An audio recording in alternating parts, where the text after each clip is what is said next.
ওখান থেকে দূর থেকে এখানে আসতে বলি নাই, কারণ এত মানুষের জায়গাতে এখানে সম্ভব হতো না। তো সবাইকেই যাদেরকে আসতে বলি নাই এবং যারা আসছেন সবাইকে আন্তরিক অভিনন্দন। আজকে আমরা এখানে কেন আসছি এটা নিয়ে আমি আর বলবো না। আমার একটি কথাই বলার আছে, সারা দেশে বেশ কিছু মানুষ, বেশ কিছু প্রতিষ্ঠান যারা কর্ম করতে করতে কান্না করে, আর আমরা এখানে কর্ম করার জন্য কান্না করতেছি। এর চেয়ে বড় বৈষম্য আর কি আছে? অনেকক্ষণ থেকে রোদ্রে আপনারা অপেক্ষা করতেছেন, আপনাদেরকেও কষ্ট দেব না। সংক্ষেপে শুধু এই কথাই বলবো, রাষ্ট্রের শীর্ষ ব্যক্তির কাছে প্রশ্ন রাখবো, আমরা এই নিজ শ্রমিক, আমাদের কি কোনো অপরাধ আছে?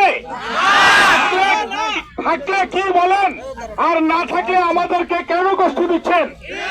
আমাদের বদৌলতে, আমাদের মারফতে, আমাদের মাধ্যমে আমাদের পরিবার পরিজন, বাচ্চা কাচ্চা, মা বাবা, অসুস্থ মানুষ ওষুধ পায়, আমাদেরকে কষ্ট দিচ্ছেন। আমাদের অপরাধটা কি? আমাদের এই 40,000 শ্রমিক নিয়ে বৈষম্য করা চলবে না। আমাদেরকে বাধ্য করবেন না শান্তি বিঘ্ন ঘটাইতে। আমরা যখন আমাদের প্রয়োজনীয় কান্না করব, তখন নিশ্চয়ই অন্যের শান্তি বিঘ্ন হতে পারে।